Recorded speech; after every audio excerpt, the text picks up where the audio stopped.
First ever factory outlet, Chandanagar, Mukunda Jewelers. Opening soon. No making charges.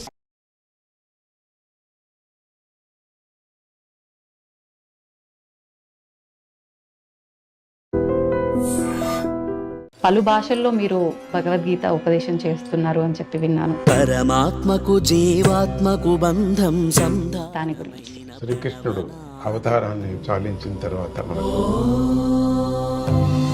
Bhagavad Gita అంటే మనం చదవకూడదు, ఎవరైనా పోయినప్పుడు మాత్రమే చదవాలా, అప్పుడే వినాలా అనేటువంటి ఒక తప్పు అభిప్రాయం కల్పన.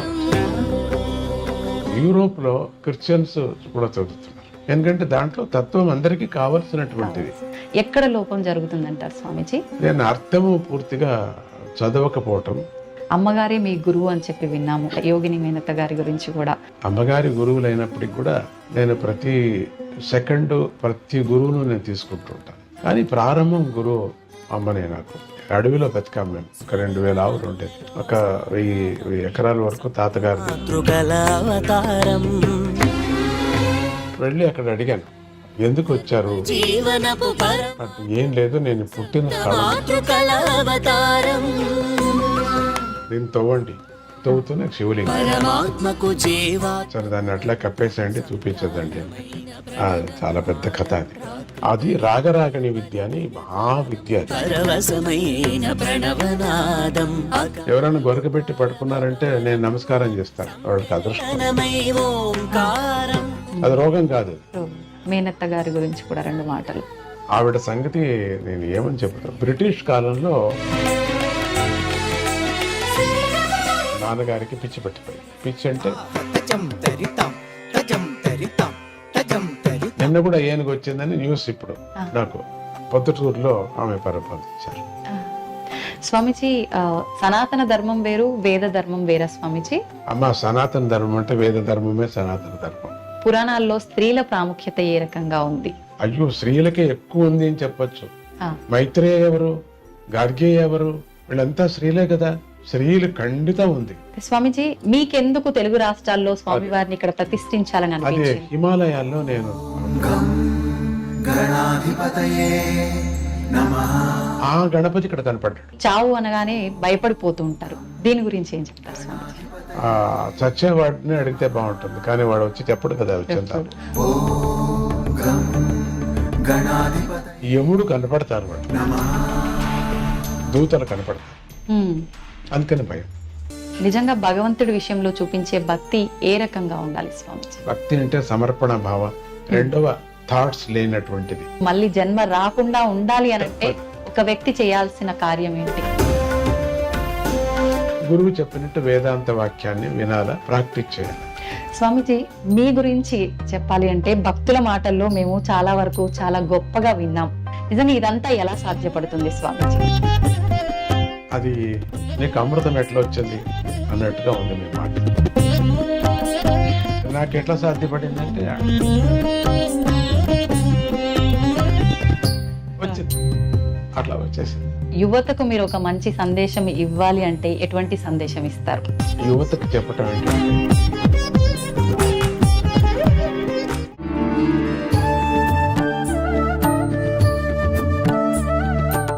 సాష్టాంగ ప్రణామములు స్వామీజీ. స్వామీజీ, కృష్ణుడు గీతోపదేశం చేసిన కురుక్షేత్రం ప్రాంతంలోనే మీరు కూడా గీతోపదేశం చేశారని చెప్పి డిసెంబర్ 25న ఆ ప్రోగ్రాం జరిగిందని చెప్పి విన్నాం స్వామీజీ. పలు భాషల్లో మీరు భగవద్గీత ఉపదేశం చేస్తున్నారు అని చెప్పి విన్నాను, దాని గురించి.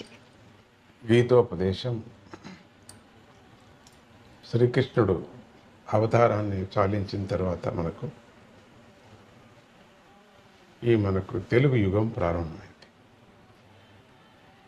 యుగాది అంటే ఇప్పటికీ సాధారణంగా 5152 సంవత్సరాలు ఇప్పటికి. దాన్నే మనం యుగాది అని పిలుస్తుంటాం. తర్వాత వేరే లెక్కాచారం వేరే అయిపోయాయి. అప్పటి నుంచే మనకు కృష్ణుడే మనకు జగద్గురువు. ఆయన బోధించినటువంటి ఉపదేశం, ఉపనిషత్తులు సారం, వేదాంత సారం అత్యంత సరళంగా, సులభంగా కర్మయోగులకి, కర్మం చేస్తూ, అంటే వ్యవసాయానికి మొదలుకొని అన్ని రంగాల్లో ఉండేటువంటి వాళ్ళందరికీ కూడా దాంట్లో వేదాంత జ్ఞానాన్ని బోధించుకొని వచ్చారు.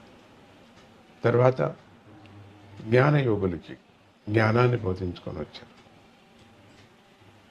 తర్వాత చివరిగా మనకు భక్తి యోగం కావాలి కదా, అందుకని భక్తి యోగం మనం భక్తి యోగం నుంచేనే ప్రారంభం చేసుకోవాలి. భక్తి నుంచేనే, భక్తితో జ్ఞానం మనకు వస్తుంది, జ్ఞానంతో వైరాగ్యం కలుగుతుంది.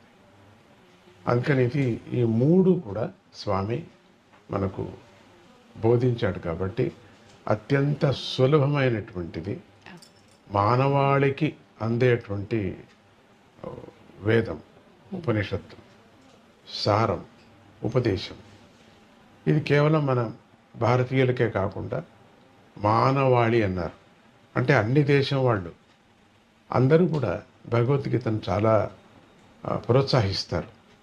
పెద్ద పెద్ద లీడర్స్, వేరే ఇతర దేశస్తులు కూడా, అన్ని దేశస్తులు, ఇంగ్లాండ్ నుంచి మొదలుకొని రష్యా వరకు కూడా, చైనా వరకు లీడర్స్ అందరూ కూడా భగవద్గీత కొటేషన్ తీసుకుంటుంటారు.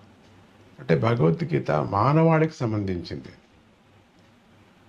దానికి ఎక్కువ కొంచెం భారతీయులకు సంబంధించింది ఎక్కువ ఉంది కాబట్టి దానికి తొందర ఏం పర్వాలేదు. మనకు ఏది కావాలో మనం తీసుకోవాలి. వాళ్ళందరూ ఏదేది కావాలో వాళ్ళు తీసుకున్నారు. ఈ కర్మయోగాన్ని, జ్ఞానయోగ, సన్యాస యోగాన్ని అటువంటిదంతా వాళ్ళు ఏం తీసుకోలేదు. వాళ్ళకి ఏం కావాలనో, వాళ్ళ రాజ్యం ఉండటానికి, మరి వాళ్ళ ప్రజలు బాగుండటానికి అపురూపమైనటువంటి భగవంతుడి వాక్యాన్ని అందరూ కూడా ప్రోత్సహించారు. అందుకని మనకు భగవద్గీత, శ్రీకృష్ణుడే మనకు జగద్గురువు. ఆయనే బ్రహ్మ, ఆయనే విష్ణు, ఆయనే సదాశివుడు. శివుడు కూడా భగవద్గీతను చదువుతారు.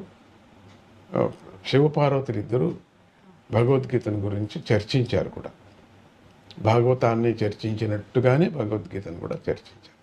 భాగవతం చర్చిస్తే భగవద్గీత దాంట్లో వస్తుంది, మహాభారతాన్ని చర్చిస్తే దాంట్లో వస్తుంది. అటువంటి భగవద్గీత అందరికీ, చిన్నవాళ్ళకు, పెద్దవాళ్ళకి, చదువుకున్న వాళ్ళకి, చదువు లేని వాళ్ళందరికీ కూడా అత్యంత అద్భుతమైనటువంటి నీతిని తెలిపేటువంటిది, ఆధ్యాత్మ చింతనం మార్గాన్ని చూపించే అటువంటిది మనకు భగవద్గీత. ఎవరికి ఏ రంగంలో ఉన్నారో ఆ రంగం వాళ్ళందరికీ కూడా భగవద్గీత అత్యంత శ్రేష్టమైంది. కాబట్టి అందరూ దీన్ని ఉపయోగిస్తున్నారు. మొదట్లో మనం మామూలుగా తెలుగు వాళ్ళు, ఈ రెండు తెలుగుదేశం వాళ్ళు భగవద్గీతను ఎట్లా చూస్తూ ఉంటుంటే, ఎక్కడన్నా భగవద్గీత వినపడుతుంటే వాళ్ళు ఎవరో పోయారు అనే విధంగా అనుకున్నారు. ఘంటసాల పాడుతుంటే ఎవరో పోయారు అని అట్లా పెట్టుకున్నారు దాన్ని. భగవద్గీత అంటే మనం చదవకూడదు, ఎవరైనా పోయినప్పుడు మాత్రమే చదవాలా, అప్పుడే వినాలా అనేటువంటి ఒక తప్పు అభిప్రాయం, కల్పన వచ్చింది. దీన్ని తప్పు కల్పన పోవటానికి చాలామంది కృషి చేశారు. దాని వెనకాల కూడా చాలామంది కృషి చేశారు భగవద్గీత. కానీ ఎందుకు అంత ప్రచారము ఎందుకు రాలేదో తెలియదు. ప్రభుపాదులు చాలా చేశారు. తర్వాత చిన్మయానంద స్వామి చాలా వరకు చేశారు, మహానుభావుడు ఆయన. చివరి వరకు నా దగ్గరే చూశారు, నా దగ్గరే నాకు చాలా సన్నిహితుడు ఆయన. చిన్మయానంద చాలా చేశారు. కానీ ఇంతగా పల్లెకు వెళ్ళలేదేమో అనిపిస్తుంది. వాళ్ళు ఒక ఏజ్కి, ఒక స్టేజ్కి చేశారు. ఇప్పుడు ఇది ఎందుకు అన్ని చోట్ల వెళ్ళకూడదు, పల్లెకు ఎందుకు వెళ్ళకూడదు, తెలియని వాళ్ళకు కూడా ఎందుకు తెప్పకూడదు, విద్య లేని వాళ్ళకి ఎందుకు చదవకూడదు అనే ఒక హఠముతో మా అత్తయ్య నాకు గురు, ఆవిడే గురు, యోగ గురువు ఆవిడ భగవద్గీత చెప్పేటప్పుడు ఒక 2 తప్పులు చెప్తూనే నాకు వాత పెట్టింది, నువ్వు తప్పు చెప్తావా అని. అప్పటి నుంచి నాకు కోపం వచ్చింది దాని మీద. నీకు వాత పెడతావా నువ్వు, నన్ను ఇంత కష్టపడి చెప్తే నేను చెప్పను పో అని. తర్వాత కొన్ని రోజులు అయిన తర్వాత చిన్మయానందరూ వచ్చి చెప్పారు, నువ్వు నాయన చాలా బాగా పాడతావు, నువ్వు భగవద్గీత పాడితే బాగుంటుంది, చెప్తే బాగుంటుంది. అంతగా అనిపించలేదు కూడా, చూస్తాంలే. ఉమ్, సడన్గా పరమాత్ముడే నాకు ప్రేరేపణ. నేను స్వప్నం అని అంతా అనను, చెప్పను. నా కళలో వచ్చాడు అట్లంతా అనను. ఆ, ఆ, ప్రేరేపణ కలిగి, అమ్మగారు కృష్ణుడు భక్తుడు, ప్రేరేపణ కలిగి అప్పుడు మళ్ళీ అమ్మ ఏదో జ్ఞాపకం చేసినట్టుగా, మళ్ళీ మా అత్తయ్య జ్ఞాపకం చేసినట్టుగా ఇక ప్రారంభం చేస్తూనే ఆ మరుసటి రోజే కొన్ని వందల పుస్తకాలు ఎక్కడెక్కడి నుంచినో వేరే వేరే భాషల్లో భగవద్గీత నా దగ్గర రావటం జరిగింది. ఉమ్, వందలు వచ్చి పడ్డాయి, మిరాకల్ లాగా. ఒక మాయ చేసి ఒక మాయగాడు వేసినట్టుగా వచ్చాయి. సో ఇండికేషన్ చాలా బాగుంది అని చెప్పి అప్పటి నుంచి ఇది ప్రారంభం చేశారు. అమెరికాకు వెళితే చిన్న చిన్న పిల్లలు నా వెంట పడేవారు, కిందరజోగిలాగా. మిఠాయి సృష్టి చేసి ఇవ్వటం అట్లా పద్ధతి నాకేం లేదు. అయినా వెంటపడ్డారు అందరూ, తాతాజీ తాతాజీ తాతాజీ అని ఒకటే గోల. వేల కొద్ది పిల్లలు పడేవారు, ఎంత చిన్న పిల్లలు కూడా. మాట అప్పుడప్పుడే మాట వచ్చిన పిల్లలు కూడా అమెరికాలో. ఒకరోజు అనిపించింది, మీరంతా ఇంత నన్ను ఇష్టపడుతున్నారా? ఇష్టపడుతున్నాను. అయితే చాలా బాగా ఇష్టపడేటట్టయితే భగవద్గీత మీరు చదివితే నాకు ఇష్టమవుతుంది. అమెరికాలో రావటానికి కారణం ఇది.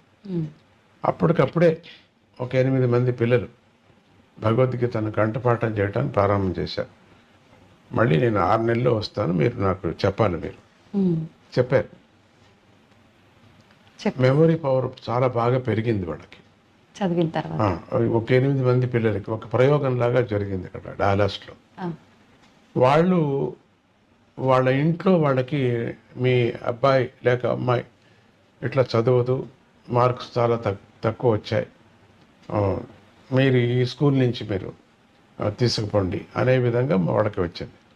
ఈ భగవద్గీత చదువుతూనే దాంట్లో బాగా వచ్చారు. అప్పుడు వాళ్ళు అడిగారు, ఏం చేశావు నువ్వు, ఏమిటి సమయం? అప్పుడు భగవద్గీత ప్రచారం అయిపోయింది. 8 మందికి 18,000, 40,000 ఇట్లా వచ్చేసారు. ఒకటే మొత్తం మన తెలుగు వాళ్ళే కాకుండా ఇండియా నుంచి వెళ్ళినటువంటి తమిళియన్స్ కానీ, హిందీ వాళ్ళు కానీ, మరి అరబ్ వాళ్ళు కానీ, మలయాళీయన్స్ కానీ, వీళ్ళందరూ కూడా ప్రారంభం చేశారు. ఇప్పుడు మన 3 ఏళ్ల నుంచి 40,000, 70,000 మంది ఒక పెద్ద పెద్ద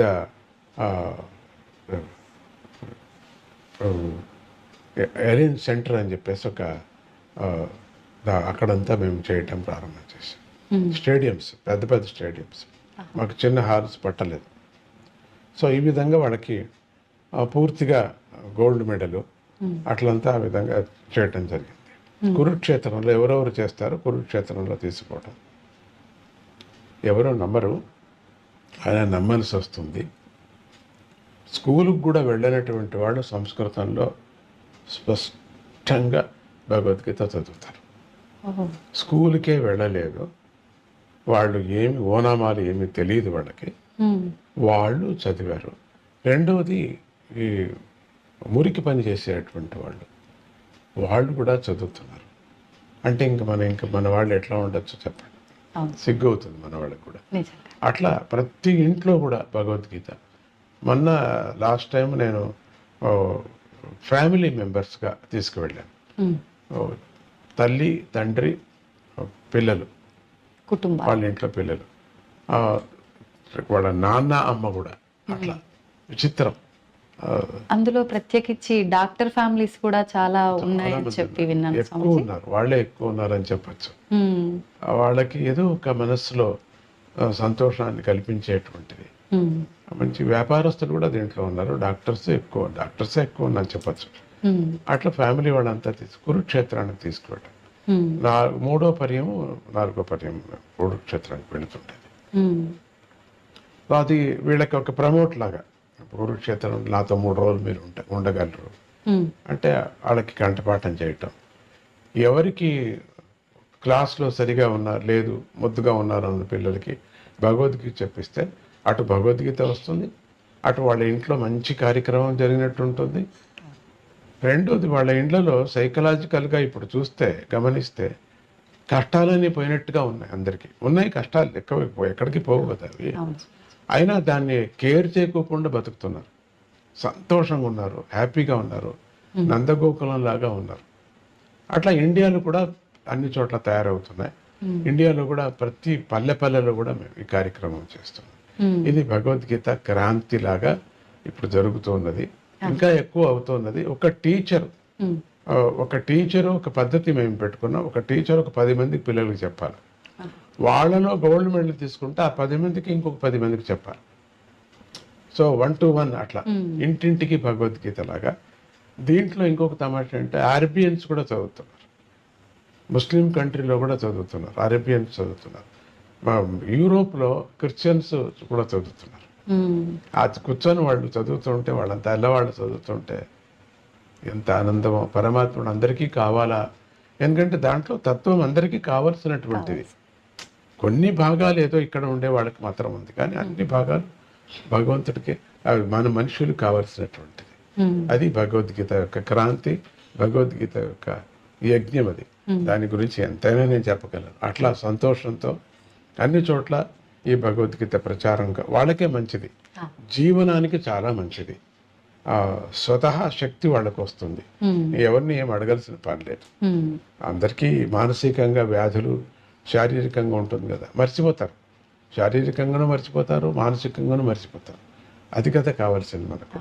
అది భగవద్గీత యొక్క మహిమ. స్వామీజీ, ఇందాక మీరు అన్నట్టుగా భగవద్గీత ఇంత ప్రచారం చేస్తున్నాము, అసలు చదువు రాని వాళ్ళు కూడా చదువుతున్నారు, నిజంగా ఇదంతా గొప్ప విషయము. కానీ అందులోని సారాన్ని మీరు ఇందాక చెప్పినట్టుగా చనిపోయిన వారి దగ్గర మాత్రమే వినిపించే ఒక దానిలాగా మాత్రమే మన తెలుగు రాష్ట్రాల్లో ఎక్కువగా వింటున్నాము. అందులో సారాన్ని మొత్తం ఏంటి అనేది అవగాహన చేసుకోలేకపోతున్నాం. ఎక్కడ లోపం జరుగుతుందంటారు స్వామీజీ? నేను అర్థము పూర్తిగా చదవకపోవటం, అర్థాన్ని మనం మాటికి వినకపోవటం, అర్థం వ్యాఖ్యానం చేసే పుస్తకాలు దండిగా ఉన్నాయి. ఇప్పుడు ఇంతలో పుస్తకం స్వామీజీ రాశారు, చాలా పెద్ద వ్యాఖ్యానం. అది దాంట్లో అంత పెద్దది అయ్యలేదని మళ్ళీ చిన్నదిగా కూడా దాన్ని చేశారు. అర్థం చేసుకుంటే మనకు చనిపోయిన వాళ్ళకి కాదు, అది బతికిన వాళ్ళకే అని చెప్పాలి. ఇప్పుడు చనిపోయిన వాళ్ళు ఎక్కడ ఉంటారు? చనిపోయిన వాళ్ళ ముందర భగవద్గీత చదివితే బతికిన వాళ్ళకి మెలకువ. ఒకరోజు నువ్వు ఇట్లా అయిపోతావు, జాగ్రత్తగా ఉండు, నువ్వు దానికోసం నువ్వు సాధించు అని బతికిన వాళ్ళకి జ్ఞానం, కానీ చచ్చిపోయిన వాళ్ళకు జ్ఞానం కాదు. ఇంకా ఎక్కువ దాంట్లో లోతుగా యోచన చేస్తే ఆ జీవి ఉత్తమ గతి పొందుతుంది అనేటువంటి ఒక నమ్మకం. ఇప్పుడు వెళ్ళినటువంటి జీవి భగవద్గీత ఇంకా బతికినప్పుడే వినాల, పోయినప్పుడే ఏమి వినేది లేదు. వాళ్ళ మంచి ప్రయాణం కానీ, ఎందుకంటే మనం గరుడ పురాణం చాలా నమ్ముతాం మనం. రెండవది పునర్జన్మ నమ్ముతాం మనం, కానీ పాపాల గురించి మనం నమ్ముతాం. పాపభీతి లేకపోతే మనుషులు ఉండడం కదా. అందుకని ఇప్పుడు అది ఆ భావము ప్రతి ఒక్కరికి చచ్చిపోయిన దానికి వైరాగ్యము, త్యాగము అంత మాత్రమే భగవద్గీత చెప్పలేదు, బతికే విధానం కూడా చెప్పింది, వ్యాపార విధానం చెప్పింది. దాంట్లో ఎట్లా నువ్వు పుచ్చుకోవాలా, ఎంత తీసుకోవాలా, ఎంత మోసం చేయకూడదు, అది కూడా చెప్పుకొని వస్తుంది. కాబట్టి ఒక ఇల్లాలు ఎట్లా ఉండాలా, ఒక సంసారం ఎట్లా ఉండాలా వ్యాఖ్యానంలో పూర్తిగా మహాభారతం ఏం చెప్పిందో, మహాభారతంలో సారం అంతా కూడా ఆధ్యాత్మిక సారము, వ్యవహారిక సారం అంతా భగవద్గీతలో చెప్పింది. ఇక భగవద్గీతలో 2వ అధ్యాయంలో మొత్తం వేదాంత సారం అంతా చెప్పేస్తుంది. 2వ అధ్యాయమే చాలిక మనకు అనిపిస్తుంది. అందుకని ఆ అధ్యాయం విన్నా కూడా, ఒక శ్లోకం విన్నా, సగం శ్లోకం విన్నా కూడా దాని యొక్క అక్షరాలు, ప్రతి భగవద్గీతలో ఉండినటువంటి ప్రతి శ్లోకము బీజాక్షరాలు అన్నీ. ఒక్కొక్క అక్షరానికి ఒక్కొక్క అర్థం, ఒక్కొక్క ఉపనిషత్తు, ఒక్కొక్క అక్షరానికి, ఒక్కొక్క పాదానికి కాదు, దాంట్లో ఒక్కొక్క అట్లా చెప్పాడు పరమాత్ముడు. భగవంతుడే దిగి వచ్చి భగవంతుడే బోధించాడు. భగవత్ స్వరూపము మనమంతా సన్యాసులంతా భగవత్ స్వరూపమే అంటున్నాం కాదు అని అంతగా నమ్మటం లేదు మనం.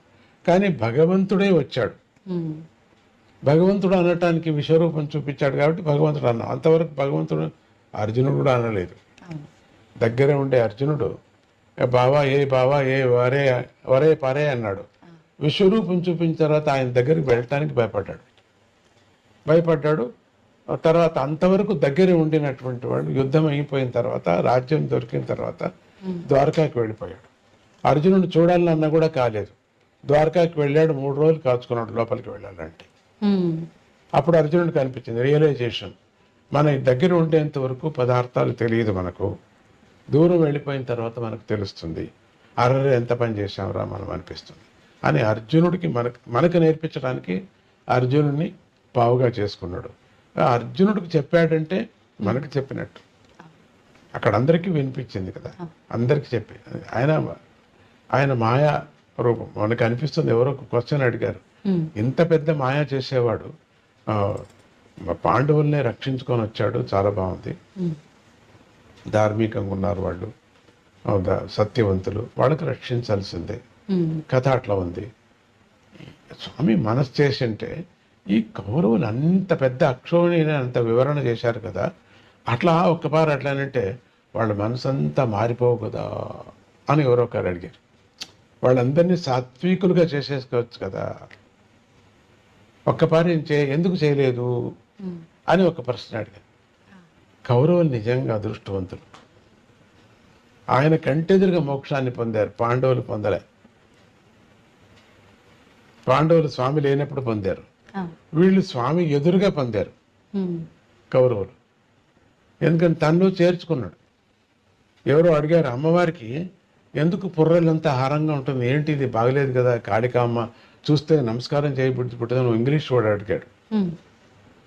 అయ్యో మూర్ఖుడా, అది కాదు, వీళ్ళందరూ కూడా అమ్మవారి యొక్క పుత్రులు.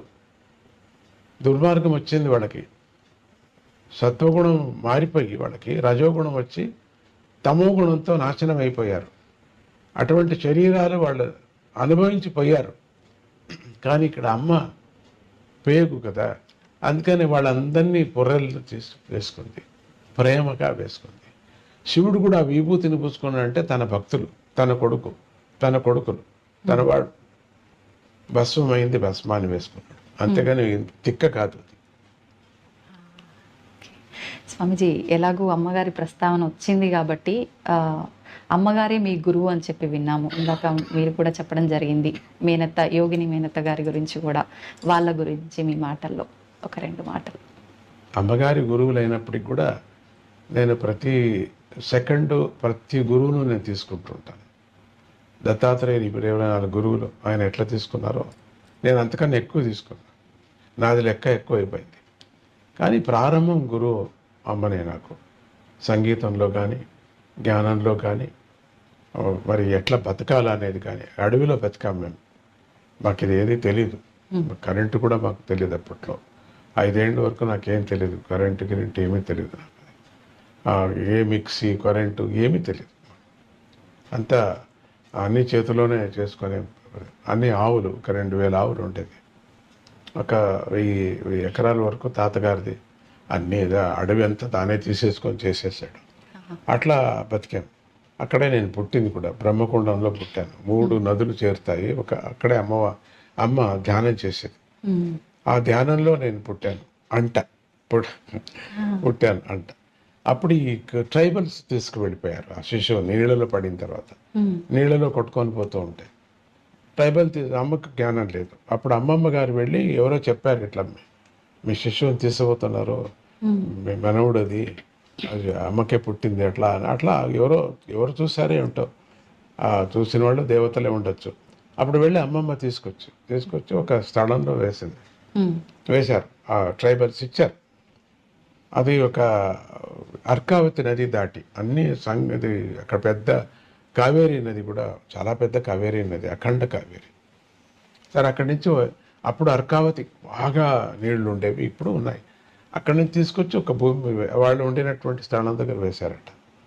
ఇది అయిన తర్వాత 21 సంవత్సరాలు అయిన తర్వాత నేను చూడాలనిపించింది నాకు ఆ భూమిని. నేను పుట్టిన స్థలం చూడాలనిపించింది. భక్తులంతా ఒత్తిడి, మీ స్థలం చూపించండి, మీరు పుట్టిన స్థలం. వద్దు అన్న వినలేదు. సరే, ఇటువంటి వాళ్ళు ఉంటారు కదా, సంతోష్ అటువంటి వాళ్ళు. సరే, వెళదాం. వెళ్ళి అక్కడ అడిగాను. ఇక్కడ దేవర్సి గౌడరు అని చెప్పి, గౌడ అని అక్కడ ఆయన తీసుకుంటుంటాడు, బాగా వయసు అయింటుంది. అడుగుతూనే అంతా మీ తాతగారితో ఇదంతా మేము తీసుకున్నాము, చాలా సంతోషం. మనవుడు వచ్చారు, మీరు చాలా సంతోషం. నువ్వైనా వచ్చావు, మాకు సంతోషం అయిపోయింది. నాకు అవసాన కాలం అయిపోతున్నది. ఎందుకు వచ్చారు అంటే ఏం లేదు, నేను పుట్టిన స్థలము అది చూసి అక్కడ ఒక స్తూపం కట్టాలా అని, ఒక పెద్ద స్తూపం కట్టాలని భక్తులు అపేక్ష పడుతున్నారు. ఓహో, సో నాకు ఇవ్వు కొంచెం, ఒక 40 అడుగులు మాత్రమే ఉంటాయి. అంతే కదా, మీరు పుట్టిన స్థలం చూపిస్తారా?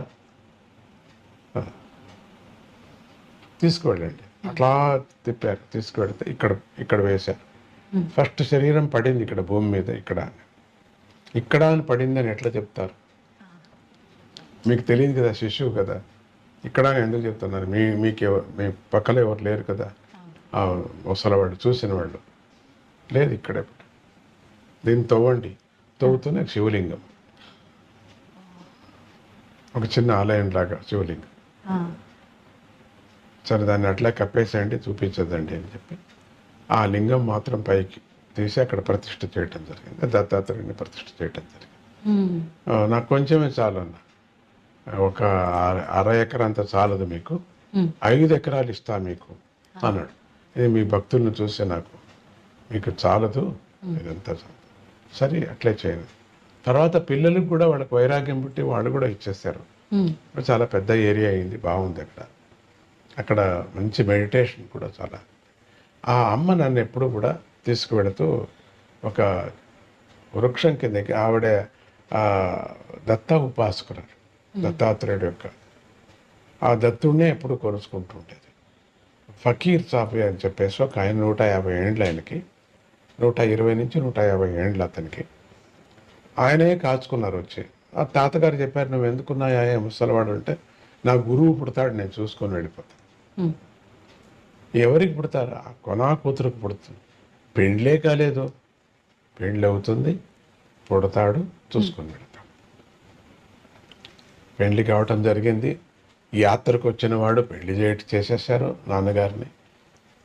చాలా పెద్ద కథ అది, చాలా పెద్ద కథ. ఆ పెళ్లి యాత్రకు వచ్చిన వాడిని చేయటం జరిగింది.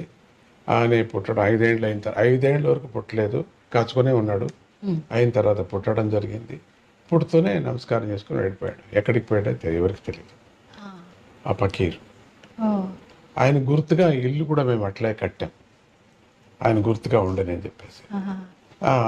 అమ్మగారు నన్ను ఎత్తుకొని అక్కడంతా సంగీత ప్రియ, చాలా సంగీతం, వీణంతా వాయించింది. ఆ సంగీతం నాకు అబ్బింది. రెండవది ఆ పక్షులు చూపించేది.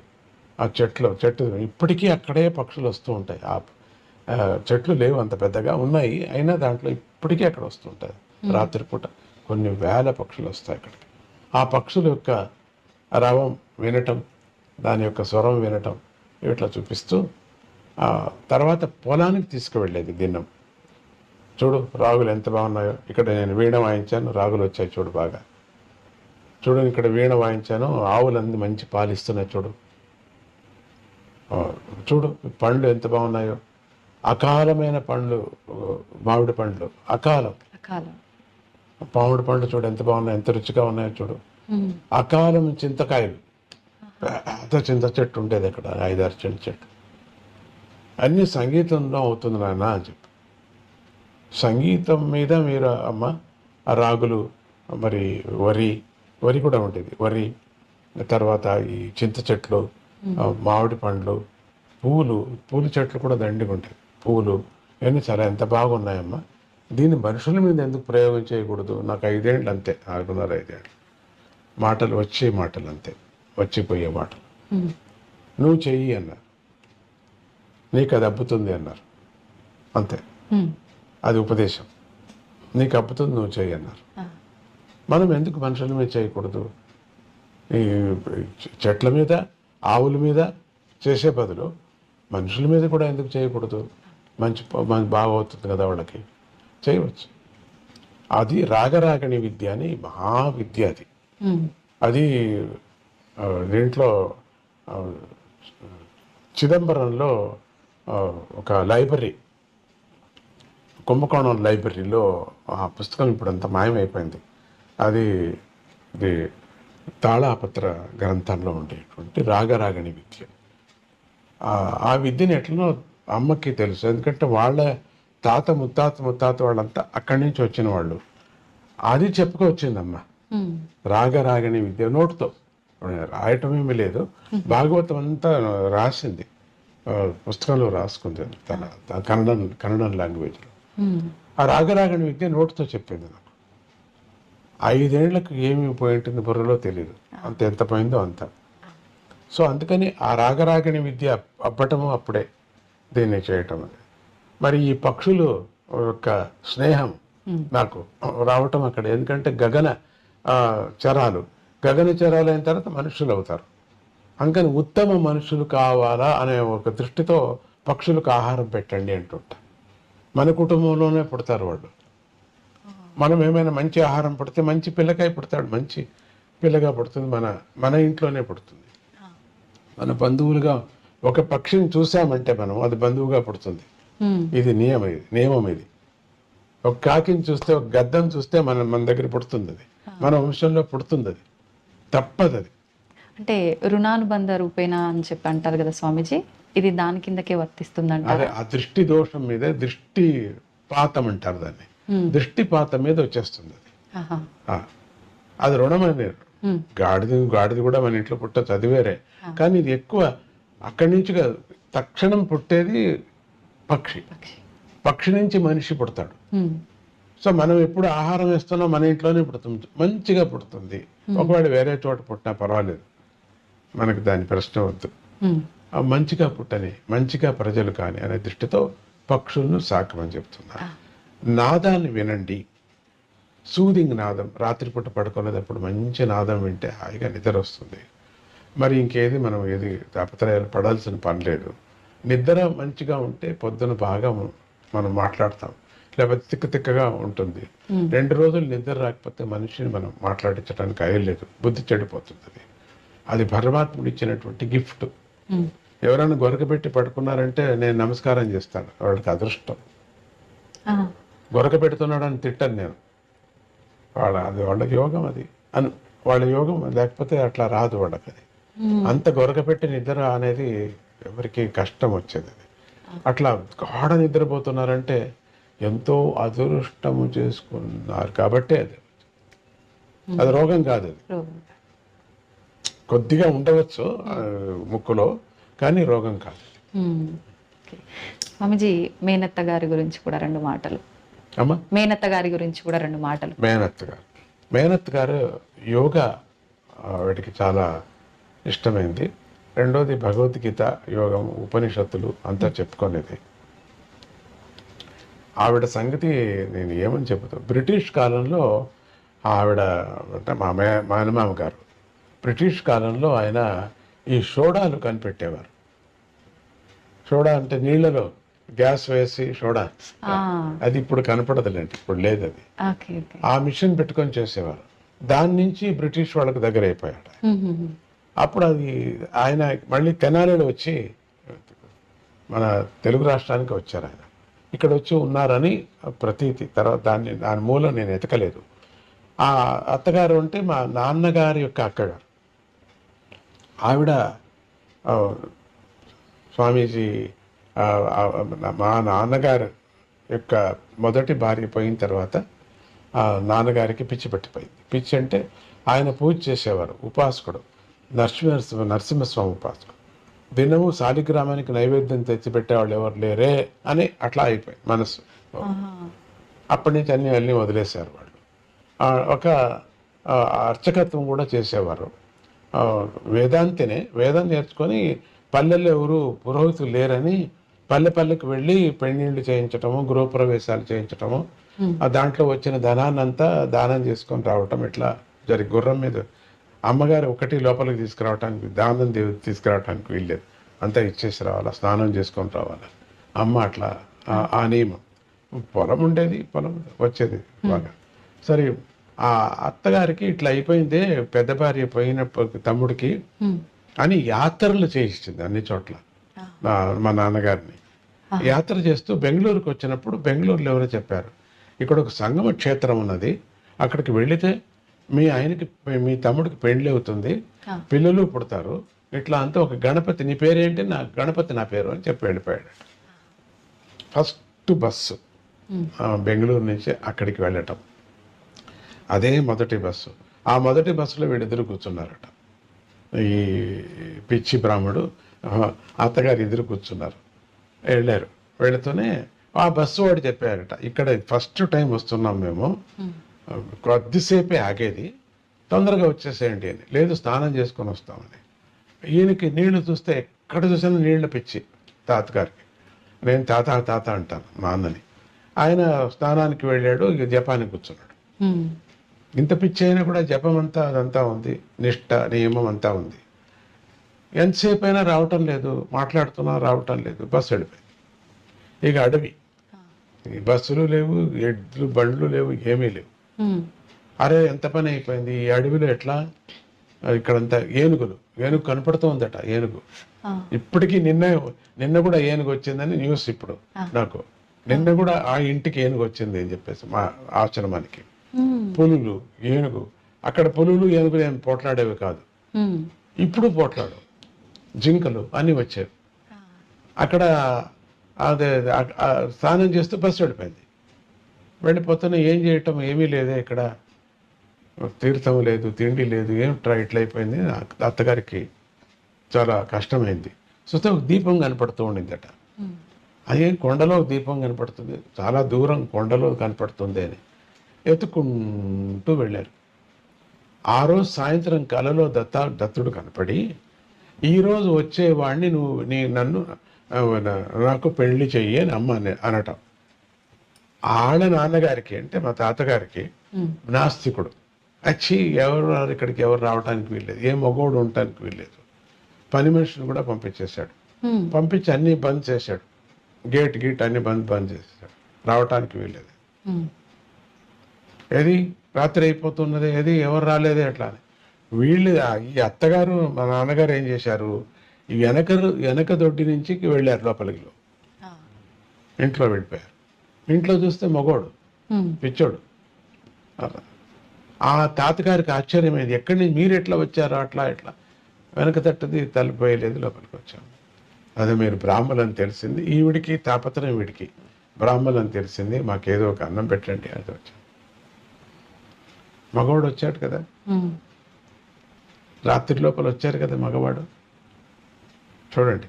అప్పుడు తాతగారు అడిగారట, ఏంటి ఈయనకి ఇట్లా అయిపోయింది పిచ్చి, పెళ్లి చేస్తే మాత్రమే సరిపోతుందని చెప్పారు. పెళ్లి చేస్తే సరిపోతుంది, ఇది ఛాలెంజా? అవును ఛాలెంజ్. అయితే నా కూతుర్నిచ్చి పెళ్లి చేస్తాను, చూడండి సరిపోతుంది, ఆ క్షణమే సరిపోతుందని. అప్పటికప్పటికే పొద్దున్నే పెళ్లి చేసేసారు. సరిపోయింది పిచ్చి. మీరేమంటారు, మీ టీవీ ఏమంటుంది చెప్పండి? సరిపోయింది పిచ్చి, సరిపోయింది. షాక్ అవుతాం స్వామీజీ. అది మా మేనత్త గారి యొక్క కృషి. ఆవిడ కూడా కొంచెం చిన్న ఉపాసకురాలు. దాంతో వాళ్ళకి 5 ఏళ్ళు అయిన తర్వాత ఈ బాలకుడు పుట్టడం జరిగింది. మిమ్మల్ని అంతా చూడాలి కదా, నేను మంచి కర్మ నాకు ఉంది, అంత కావాలి. సో అట్లా మా మేనత్త గారి యొక్క తర్వాత ఆవిడ దగ్గరే నేను కొన్ని రోజులు పెరిగాను. మళ్ళీ చక్రం అంతా వేరే అయిపోయింది. పొద్దుటూరులో నేను పెరిగా. పొద్దుటూరులో ఎక్కడ పెరిగా, ఒక చిన్న ఆలయంలో, శివాలయంలో. ఇల్లు లేదు మాకు, శివాలయంలో స్టోర్ రూమ్ ఉంటుంది కదా, దాంట్లో పెరిగా. అక్కడ పెట్టుకుంది అమ్మ, అదే మేనత్త గారు. మా అమ్మ పోయిన తర్వాత అక్కడ మధుకర భిక్ష చేశా. 8 ఏళ్ళకి వెళ్ళటం, 8 ఏళ్ళకి వెళ్ళి అన్నం తీసుకురావటం, దాన్ని తీసుకొచ్చి ముందు తట్టు, శివాలయం ముందు తట్టు ఉండిన కొంటివాడు గుడ్డివాడికి అంత పంచి ఇంత తినటం, స్కూల్కి పరిగెత్తడం. ఈవిడ మడుగు మాకు ఏమీ పెట్టేదే కాదు, చేసేదే కాదు, తనకు మాత్రం చేసుకోలేదు. భిక్ష మాత్రం మాకు అంతే. నా చెల్లెలు నా జతలో ఉండింది, వరలక్ష్మి ఇంత అని చెప్పేసి. అట్లా ఇంకొక పిల్లని చిక్కమ్మ గారు తీసుకువెళ్ళారు, మమ్మల్ని ఇద్దరిని వదిలేశారు. అందరూ బంధువులు ఎవరు ముట్టలేదు మమ్మల్ని. వరలక్ష్మి నాతోనే తీసుకువెళ్ళి, అత్తగారు పోయి నా దగ్గర ఉండండి, నేను ఆడపిల్లకి మాత్రం అన్నం పెడతాను, నీకు మాత్రం పెట్టను, నువ్వు మధుకర భిక్షకు వెళ్ళాల్సిందే. అప్పుడు ఒక 8 ఏండ్లు మధుకర భిక్ష, చాలా పెద్ద పెద్ద పండితులు వాళ్ళు. దాంట్లో ఒక ఆయన నాకు తెలుగు టీచర్ సోమసుందర శర్మ అని చెప్పేసి, అక్కడికి ఒక పెద్ద డాక్టర్ వీళ్ళంతా ఇంటికంతా వెళ్ళాను. అక్కడి నుంచి తీసుకురావటం అన్నాన్ని, సాయంత్రం పూట అంగడికి వెళ్ళి 4 అణాలు తీసుకొచ్చి ఫీజు లేని వాళ్ళకు ఫీజు కట్టడం.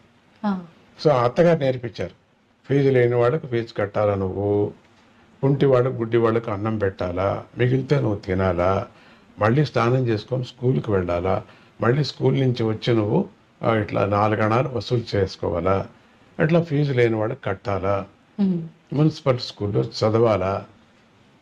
ఈ విధంగా మాకు పుస్తకాలు లేవు, ఏమీ లేవు, కరణం విశ్లేషణ పేపర్స్ మీద నువ్వు రాసుకోవాలా. సాయంత్రం పూట ఒక హోటల్కి వెళుతూ ఉంటే, ఆయన సాధుప్పయ్య అని పిలిచేవారు నన్ను, సాధుప్పయ్య అని, న్యూయార్క్ భవన్ హోటల్. అక్కడికి వెళ్ళి నన్ను పొద్దున్నే వెళ్ళి నన్ను దీంట్లో మీద గల్లా మీద కూర్చోబెట్టాడు. ఆ రోజంతా మంచి వ్యాపారం. నేను వెళ్ళని రోజు చాలా గౌలపడేవారు ఆయన, సాధుప్పయ్య వర్లే అంట. 2 హోటల్స్ ఉండేది. పొద్దుటూరు కథ అని చెప్తున్నాను. అక్కడ ఈ మేనత్ గారు వండినటువంటిది. అప్పుడే మేనత్ గారు నాకు భగవద్గీత, యోగము, మణి వైద్య శాస్త్రం అంటే ఈ మాణిక్యాలతో సంబంధించినటువంటి క్రిస్టల్స్, మినరల్స్ ఆవిడికి అంతా తెచ్చిపెట్టుకోండింది. ఎక్కడ అంతా అటక నుంచి అన్ని దింపి దానిల మీద ప్రయోగం, మణిశాస్త్రము, మినరల్ శాస్త్రము ఆవిడ నేర్పించింది నాకు. అది మరి యోగము, హఠయోగం, చాలా హఠయోగము ఇవన్నీ క్రియాయోగంతో పాటు ప్రాణాయామంతో పాటు అన్ని నేర్పించినటువంటి మా మేనత్ గారు, ఆవిడే నాకు గురువు మేనత్ గారు. సో అమ్మగారు సంగీతానికి నాకు గురువు. ఇది మా మేనత్ గారి కథ. నేను ఎంత చెప్పినా నంద్యాలలో ఉండేవారు వారు, పొద్దుటూరులో ఆమె పరిపాలించారు. స్వామిజీ, అమ్మగారు అత్తగారు ఏదైతే చెప్పి మీకు ఆ రోజుల్లో నేర్పించారో ఆ విధానాన్ని మీరు ఇప్పుడు అంతా కూడా ఆచరిస్తూ మా అందరికీ మీ మంచి ఉపదేశాలు మీ మాటల ద్వారా అందిస్తున్నారు. అయితే ఇందాక మీరు చెప్పినట్టుగా అమ్మగారి మాటల్లో మీరు చేయగలుగుతారు అనే ఏదైతే మ్యూజిక్ థెరపీకి సంబంధించింది ఏదైతే ఉందో, ఇప్పుడు మీరు రాగసాగర అని చెప్పి నాద చికిత్స మ్యూజిక్ థెరపీ చేస్తున్నారు కదా స్వామిజీ, దాని గురించి. దాన్నే ఇప్పుడు రాగసాగర అనేటువంటి పేరుతో, కేవలం రాగం అనే పేరు, శబ్ద చికిత్స దాని పేరు. శబ్ద చికిత్సతో పాటు మణిమయ చికిత్స, తర్వాత మూలిక చికిత్స. నాన్నగారి నుంచి నేను మూలికా చికిత్స నేర్చుకున్నాను. ఆయన డాక్టర్, మూలికా డాక్టర్, ఆయన వైద్యుడు. ఆయన నుంచి నేర్చుకున్నాను. చిన్న గ్లాసులో వేసుకొని పెంచేవారు చెట్లను. అది బోన్సాయ్ అంటే నాకు ప్రేమ వచ్చింది, ఆయన నుంచి నాకు ప్రేమ వచ్చింది. ఇంతట్లోనే పెంచేవారు ఆయన. దాని నుంచి మెడిసిన్స్ తీసి ఆయన పాషాణం చేయటంలో చాలా పెద్ద సిద్ధహస్తుడు. కర్మ దీంట్లో ఎట్లా అంటే పాషాణం ఒక అది కేవలం వాసన చూస్తే ఎలకలు వెళ్ళిపోయేటట్టుగా పాషాణం, అది తింటే కాదు వెళ్ళిపోయేటట్టుగా చేసేవారు. చంపకూడదు అని అదొక నియమం. అది నాకు అది చాలా ఇష్టం. అది ఎట్లా అవుతుంది అది అని నాకు 8 ఏండ్లు వెళ్ళి తినేసాను. బాగా తీగ దాన్ని తేనె వేస్తాడు కదా, తేనె తినేసాను. ఇక అంతే, ఇక నేను 3 రోజులు ఏమీ లేకుండా పోయింది, ప్రజ్ఞ లేకుండా పోయింది. దాంతో ఈ బోన్సాయ్ అంటే నాకు చాలా ఇష్టపడింది తాతగారి నుంచి. సంగీతం అంటే అమ్మ నుంచి నేను దానికి ఇట్లా రాగరాగణి విద్య చెప్పాను కదా, అక్కడి నుంచి తాంజావూరు లైబ్రరీలో ఇప్పుడు లేదు అది పుస్తకం. అక్కడ వాళ్ళకు దొరకటం, వాళ్ళు వినంగా మాటలతో ఇప్పుడు వేదము ప్రింట్ లేదు కదా ఒకప్పుడు, కేవలం నోటి నుంచే వచ్చేటువంటి. తర్వాత ఇప్పుడు ఇటీవల కాలంలో ప్రింట్ వచ్చింది, కానీ మొదట్లో లేదు కదా. అది జ్ఞాపకంతోనే అంతా వచ్చేది. అదే విధంగా రాగరాగణి విద్య కూడా అదే విధంగా రావటం కూడా. శబ్దాలకు తగ్గ రాగం, ఆ రాగాన్ని పరిశ్రమ. ఆ రాగం కేవలం అంతే, అది ఒక రుచిలాగా. ఇప్పుడు పాషాణానికి పిల్లలకి ఔషధి ఇస్తే దాని మీద కోటింగ్ షుగర్ వేస్తారు, షుగర్ కోటింగ్. కానీ ఆ షుగర్ కాదు, అది షుగర్ భావన తినేస్తాం, పిల్లలు తింటారు. ఆ విధంగా దీనికి రాగరాగని విద్యకు ఒక రాగం ఒకటి పెట్టాం, కోటింగ్ అంతే. ఈ రాగం మాత్రం కోటింగ్, కానీ అసలైంది శబ్దం. ఊరికే శబ్దం వినిపిస్తే వినరు కదా, బోరు. దానికి కొంచెం రాగరాగంగా వినిపిస్తే అందుకని రాగరాగిణి విద్య అని చెప్పేసి పూర్వం చేసేవారు. నేను చెప్పాను కదా, పూర్వం అసలు దీపాలు వెలిగేవి, నిజమైనటువంటి ఉపాసకులు పోయిన వాళ్ళు బతికేవాళ్ళు, ఇమీడియట్గా బతికి వాళ్ళకి కావలసిన చెప్పి మళ్ళీ పోయిపోయారు. చావే. రాగరాగిణిని బతికించలేదు, ఎవరు బతికించలేదు. ఆ క్షణానికి వాళ్ళు బతికి చెప్పి వెళ్ళిపోయేవారు అని అవన్నీ మనం విన్నాం, కథలు విన్నాం కదా. సో అంత పవర్ దీని మీద ప్రయోగం చేయాల. వీణ మీదనే, సితారు మీదనే చేసేది అని ఉండింది. అది చాలా కష్టపడేవాడిని. సితారు, వీణ, హార్మోనియం మీద చేయటం అనేది బాగలేదు అని చెప్పేసి పరమాత్ముడు నాకు ఈ ఒక ఎలక్ట్రానిక్ సాధన సడన్ గా ఇచ్చాడు. మళ్ళీ చేయలేదు, ఇక చేయలేరు, అట్లా ఇచ్చారు. అది ఇంతవరకు చేయలేదు, మళ్ళీ చేయరు, అటువంటి ఒక వాద్యం దొరికింది. దాంతో ఎవరు ఇది వాద్యమా, ఇన్నేళ్లకు ఇంకా పెట్టుకున్నారా అంటారు. అటువంటి వాద్యం దాంట్లో మాడిఫై చేసి ఎలక్ట్రానిక్ ఎంతెంత ఉపయోగించుకోవాలో ఆ విద్యను అంత ఉపయోగించుకొని దీన్ని చేయటం జరుగుతున్నది. ఆ విద్య దాంట్లో ఈ రాగం, ఇప్పుడు నాడుల మీద ప్రతి ఒక్కటి మాట్లాడేటప్పుడు, ఇప్పుడు మీరు కారులో కూర్చొని వెళుతున్నప్పుడు ఇట్లా పైనుంచి కిందికి ఇటు వెళ్ళేటప్పుడు చూస్తే ఆ గాలికి, ఆ ఒత్తిడి గాలికి పొట్టంతా ఒక మాదిరి హాయిగా ఉంటుంది. ఆ కింద నుంచి పైనకి ఇటు వెళ్ళేటప్పుడు ఆ సెకండ్ ఆ ఫీలింగే వేరే ఉంటుంది. ఎంత పొట్ట నొప్పి ఉన్నా, ఎంత తలకాయ నొప్పి ఉన్నా కూడా మళ్ళీ అట్లే దిగాల అనిపిస్తుంది. మళ్ళీ ఆ కారు అట్లే దింపుతావా అనే పరిస్థితులు ఉన్నాయి, ఎంతో మంది చేశారు కూడా.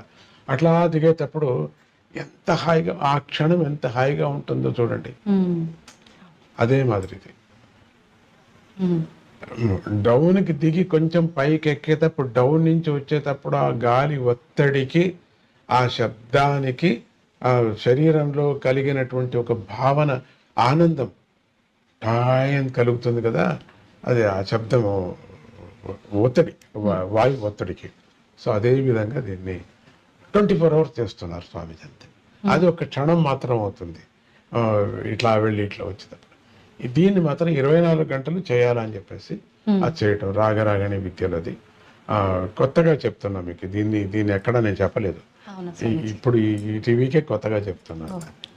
అది ఆ పద్ధతినే దీంట్లో ఒక డౌన్ నుంచి ఇట్లా డౌన్కి వచ్చి పైకి ఇట్లా కొంచెం పైకి ఎక్కేటప్పుడు ఏ విధంగా ఫీలింగ్ ప్రతి పిల్లలకు, ప్రతి పెద్దవాళ్ళకు కూడా అవుతుంది. కడుపు శూలం ఉండిన వాళ్ళకు కూడా ఆ సమయంలో ఆనందాన్ని అనుభవిస్తారు. చాలా బాగుంటుంది, తలకాయ బాగుంటుంది. ఆ క్షణం, ఆ 3 నిమిషాలు ఉండిన క్షణం ఇంకా మళ్ళీ లేదు, అట్లా అనిపిస్తుంది. సో అది 24 గంటలు చేస్తున్నారు స్వామీజీ. ఆ విధంగా చేయటం. నర్వ్స్ మీద ఒక పొర ఉంటుందమ్మా, మెడికల్ ప్రకారంగా చాలా చెప్తాను దాన్ని. ఏ ఆహారం తీసుకోవాలా, ఏ విటమిన్స్ తీసుకోవాలా, ఎందుకు ఎట్లా ఉండాలా, పొద్దున్న లేస్తూనే ఏం చేయాలా, ఇవన్నీ కూడా మనకు రాగరాగని విద్య ముందుగా వాళ్ళకి తెలపడం జరుగుతుంది. ఇట్లా ఉండాలా, మీరు డాక్టర్ టెస్ట్ చేయించుకోవాలా, బ్లాకేజ్ అయితే ఏం చేసుకోవాలా, పొట్టనొప్పి అయితే అన్నీ మనమే సొంతంగా ఏమేమి చేసుకోవాలా, కొంత ధైర్యం.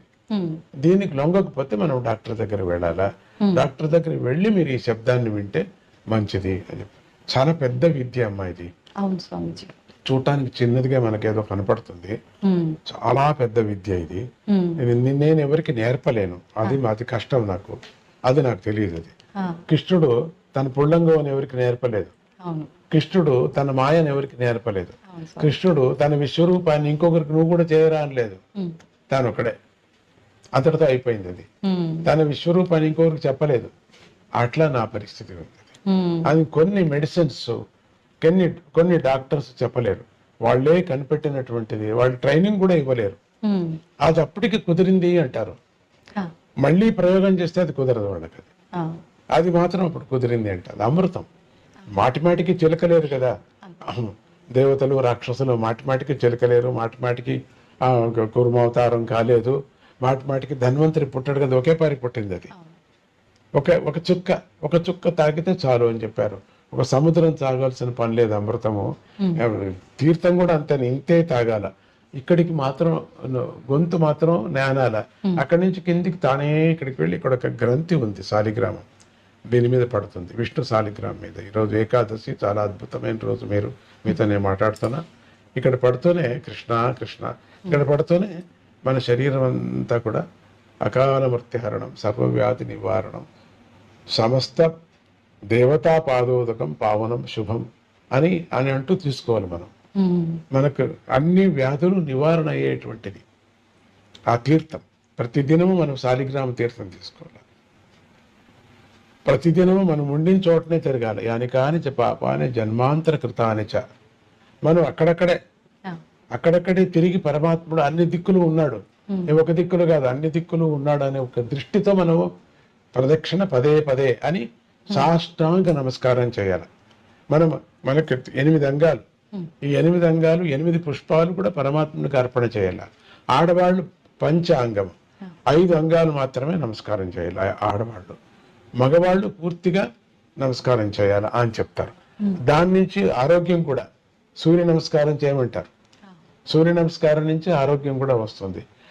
ఒకదానికి ఒకటి లింక్ దండిగా ఉందమ్మా ఈ సంగీత రాగరాగిణి విద్యలో. అయితే స్వామీజీ, ఇది సుమారుగా 2 నెలల నుంచి తెలుగు రాష్ట్రాల్లో జరుగుతూ వస్తుందా స్వామీజీ ఈ థెరపీ అనేది, మ్యూజిక్ థెరపీ అనేది? చాలా ఏండ్ల నుంచి ఇప్పుడు 2 రాష్ట్రాల్లో జరుగుతుంది. ఇప్పుడు ఈ సద్యానికి ఇక్కడ ఆంధ్ర రాష్ట్రం ముగిస్తాను. స్వామీజీనే ప్రతిష్ఠ చేసిన ఆలయాలు ఉన్నాయి కొన్ని, 16 ఆలయాలు, 16 నక్షత్రాలు దత్తాత్రేయుడికి, 9 పాదుకా క్షేత్రాలు, అంటే దత్తాత్రేయుడు యొక్క పాదుకా క్షేత్రాలు. వాళ్ళకి కావలసిన ఆలయం పక్కలో కట్టుకున్నారు. దత్తుడే అని కాకుండా పక్కలో అమ్మవారిది కట్టుకున్నారు, సూర్యుడిది కట్టుకున్నారు, సుబ్రహ్మణ్య స్వామి, వాళ్ళ ఇష్టం. వాళ్ళకి ఏం కావాలో వాళ్ళకి చేసి పెట్టడం జరిగింది. అక్కడ ఒక గ్రూప్ అందరూ ఒకే మైసూరుకి రావడానికి వీల్లేదు. వచ్చిన స్థలం పెద్ద ఫీల్డ్ కావాల్సి వస్తుంది, అదొక పెద్ద తాపత్రయం. అందుకని అక్కడక్కడ చేయటం జరిగింది. ఇప్పుడు ఈ యాత్ర 1 నెల అయిపోయింది. ఇప్పుడు చేస్తుంది అంతా ఒక్కొక్క రోజు 1 నెల అయిందని అన్న. ఇప్పుడు 1 నెల 1 రోజు అయింది. భగవంతుడు మా అందరికి కూడా ఆరోగ్యాన్ని ఇచ్చాడు. నాకు కొంచెం డస్ట్ అలర్జీకి నిన్న పిఠాపురంలో అంతా తిరిగాను, డస్ట్ లో తిరిగా, జనం మధ్యలో పడ్డా, జనం చూడాలా, దగ్గరగా చూడాలా ఆశ, ఆశ్రమం అంతా చూశాను. మాస్క్ వేసుకోవటానికి ఇష్టం లేదు, పూర్ణ రూపం చూడాలా అంటారు. మాస్క్ వేసుకోకపోతే అయ్యలేదు. సందర్భం అటు ఇటు జరిగింది. పిఠాపురం అంతా వెళ్ళాను. ఎంత భక్తి మా పల్లెలు వాళ్ళకి, బాబా. శ్రీకాకుళం వెళ్ళాను నిన్న. శ్రీకాకుళం చుట్టుముట్టు పల్లెలు వాళ్ళంతా వచ్చారు. ఒకప్పుడు వానలు లేవన్నారు, నీళ్లు లేదు అన్నారు. వానలు వచ్చాయి, కాలువలో పడ్డాయి. మంచి గవర్నమెంట్ వచ్చింది, అప్పుడు మంచిగా కాలువలో పడ్డాయి, నీళ్లు పడ్డాయి. ఇప్పుడు సమృద్ధిగా ఉన్నారు, అందరూ అన్నం తింటున్నారు. ఆ పల్లెల వాళ్ళు ఎంత పల్లెల వాళ్ళు స్వామీజీ అని ఏ పల్లెకి వెళ్ళినా పల్లెల వాళ్ళంతా సిద్ధంగా ఉంటారు. పల్లె అంతా అలికి మళ్ళీ రాముడు అడవి నుంచి వచ్చాడేమో అనే విధంగా ఆ భక్తి. మరి అందరికీ అట్లే ఉంటారో నాకు ఉంటారో తెలియదు, కానీ చాలా అద్భుతంగా మనస్సు అలా ప్రీతిగా ఉంటారు. 9 ఏళ్ళు అయిపోయింది వచ్చి నేను ఇక్కడి నుంచి కూడా వస్తూ ఉంటారు. అక్కడ చాలా మంది వస్తారు, వాలంటీర్స్ వస్తూ ఉంటారు. స్వామీజీ, సనాతన ధర్మం గురించి ఈ మధ్య కాలంలో చాలా మంది చాలా రకాలుగా మాట్లాడుతున్నారు. వేదాల గురించి కూడా మాట్లాడుతున్నారు. సనాతన ధర్మం వేరు, వేద ధర్మం వేరా స్వామీజీ? వ్యత్యాసం ఉందా రెండింటి మధ్య? అమ్మ, సనాతన ధర్మం అంటే వేద ధర్మమే సనాతన ధర్మం. అది వేరే ఇది వేరే అనకూడదు. ఇంకా బాగా తెలుసుకోలేదేమో వాళ్ళందరూ కూడా, స్టూడెంట్స్ వాళ్ళంతా తెలుసుకొని అని నేను మనవి చేస్తున్నాను. 2 ఒకటే మనకు. కృష్ణుడు తన యొక్క మాయమైపోయిన తర్వాత ఎప్పటి నుంచినో త్రేతాయుగం నుంచి వచ్చినటువంటి వేదాలే మనకు సాక్షి. వేదాలు లేకపోతే మనకు అదే మూలం. మనకు వేద వాక్యము, వేదమే మూలం మనకు. వేదాలు పలు విధంగా మనకు చెప్పుకొని వచ్చారు, ఎన్నో దారులు చెప్పుకొని వచ్చారు మనకు. దాంట్లో ఆగమాలు ఎన్నో చెప్పారు. స్మార్తాగమం అని, వైష్ణాగమం అని, ఇట్లా ఆగమాలంతా వైకానసాగమం అని, ఎందుకు తప్పితే అన్నీ ఉన్నాయి, బాగా ఉన్నాయి. అది ఆ దాంట్లకు కూడా వేదమే మూలం. అటువంటి వేదాన్ని మనకు చూపించినటువంటి వాళ్ళు శంకర భగవత్పాదులు కానీ, రామానుజులు కానీ, మాధవ కానీ, వీళ్ళందరూ చూపించారు. శంకర భగవత్పాదులు కొంత చేశారు, షణ్మతాలంతా ఒక చోట చేర్చారు ఆయన. మళ్ళీ కొంచెం ఏదో కొట్టుకున్నారు. అందుకని రామానుజాచార్యులు అవతారం ఎత్తారు. భగవంతుడు ఇదంతా, వాళ్ళు ముగ్గురు కూడా భగవంత అవతారమే. ఆయన వచ్చాడు, మళ్ళీ కొట్టుకోవద్దండి, పోనీ ఇది ఈ ధర్మానికి రండి. అట్లా కొంచెం వెళ్ళారు, మళ్ళీ కొట్టుకున్నారు. ఆయన పోయిన తర్వాత మాధవ భగవాన్ వచ్చాడు, మాధవాచార్యులు వచ్చారు, ఆయన కొంచెం చేశాడు. అట్లా మళ్ళీ కొంచెం ఇట్లా కొట్టుకుంటూనే ఉన్నారు. కొట్టుకుంటుంటే అన్ని మతాలు రావటం ప్రారంభం చేశాయి. తప్పేం లేదు. ఎవరో ఒక మతంలో ఉండి ఒక ఆధ్యాత్మికంగా ఒక జీవనాన్ని చేసి ఎవరికి చెడ్డది చేయకోకుండా సమాజానికి మంచి చేస్తూ ఉంటే ఏ మతమైనా పర్వాలేదు. కానీ ఈ మతానికి, అన్ని మతాలకు మూలమైనటువంటిది వేద మతం. ఆ వేద మతమే సనాతన ధర్మము అని అంటాం. సనాతన ధర్మం అనటానికి ఇదే ధర్మం సనాతన, హిందూ ధర్మమే సనాతన ధర్మం చెప్పడానికి వీల్లేదు. జైన మతమే సనాతన ధర్మం చెప్పడం. సనాతన ధర్మం అంతే. అన్ని దాంట్లకు ఇప్పుడు కాంబినేషన్ ఏదైనా ఔషధి, లడ్డు ఉందనుకోండి, లడ్డుకి మిఠాయికి మూలం ఏది? చక్కెర. ఇది సనాతన ధర్మం ఒక చక్కెర లాగా, అంతే. స్వామిజీ, పురాణాల విషయానికి వస్తే పురాణాల్లో స్త్రీల ప్రాముఖ్యత ఏ రకంగా ఉంది? అయ్యో, స్త్రీలకే ఎక్కువ ఉంది అని చెప్పచ్చు. మైత్రేయ ఎవరు? గార్గేయ ఎవరు? వీళ్ళంతా స్త్రీలే కదా. స్త్రీలు ఖండితం ఉంది, లేదని కాదు. వాళ్ళు ముందుకు రావాలా.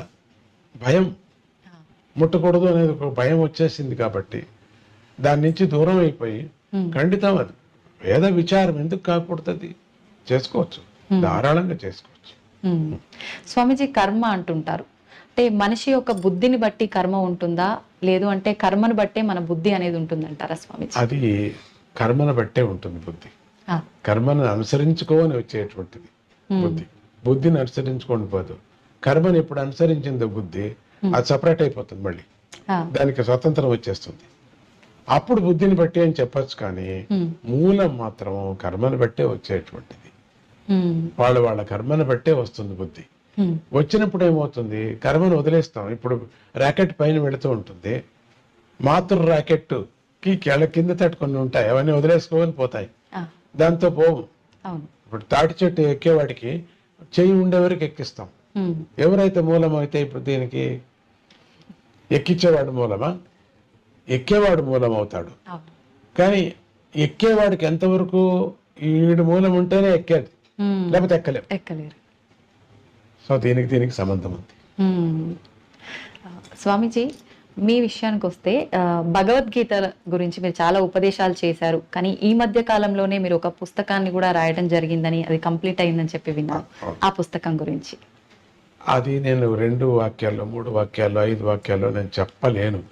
అంత చాలా పెద్ద మహత్తరమైన విచారం. అందరూ చదవలసినటువంటి పుస్తకం అది. అందరూ చదవాలి అది.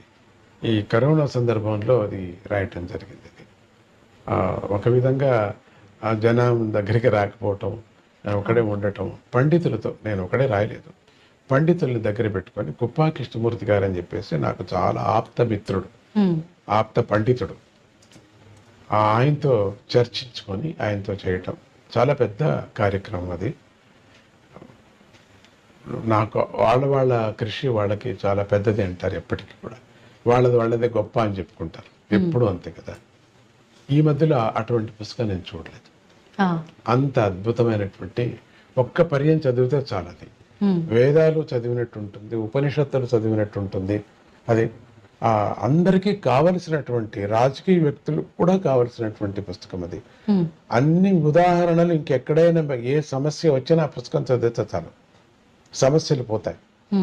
ఎన్సైక్లోపీడియా లాగా, అది ఆధ్యాత్మిక ఎన్సైక్లోపీడియా లాగా ఉంటుందమ్మ తల్లి.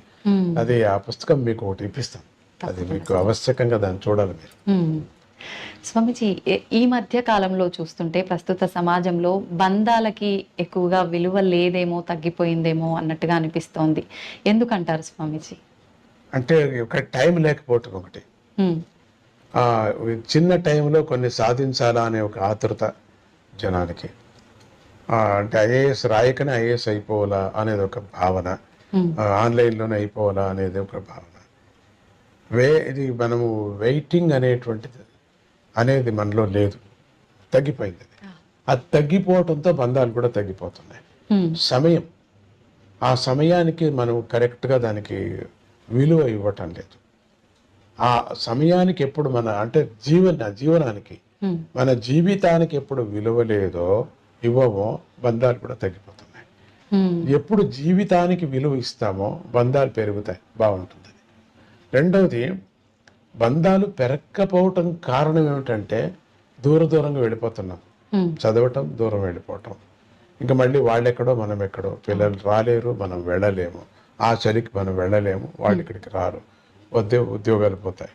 ఒక అమెరికానే కాదు, అన్ని దేశాలకు వెళ్ళినప్పుడు మాటికి రాలేము, మాటికి మనం వెళ్ళలేము.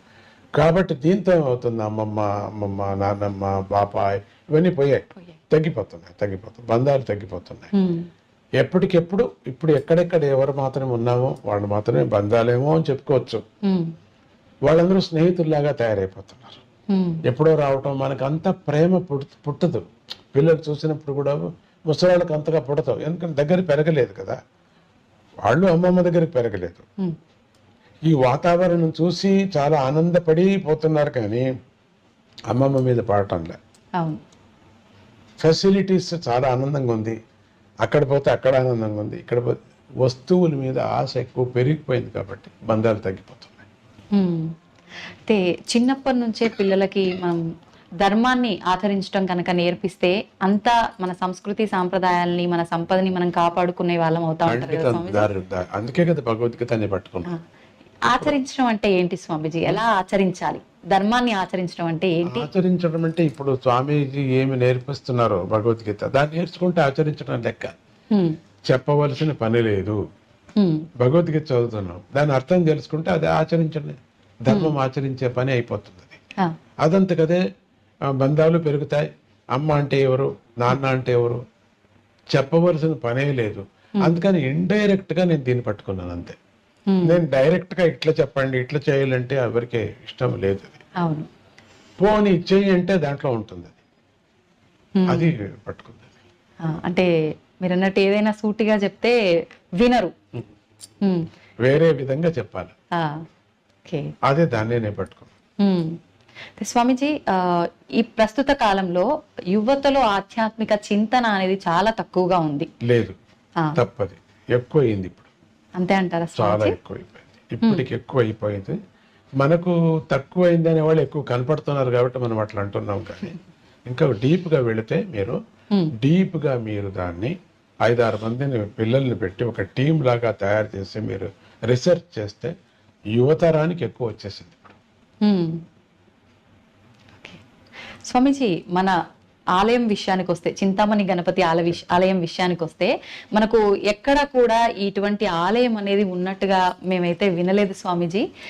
మీకెందుకు తెలుగు రాష్ట్రాల్లో స్వామివారిని ఇక్కడ ప్రతిష్ఠించాలని అనిపించింది? హిమాలయాల్లో నేను చూసినటువంటి స్వామిని దర్శనం చేశా.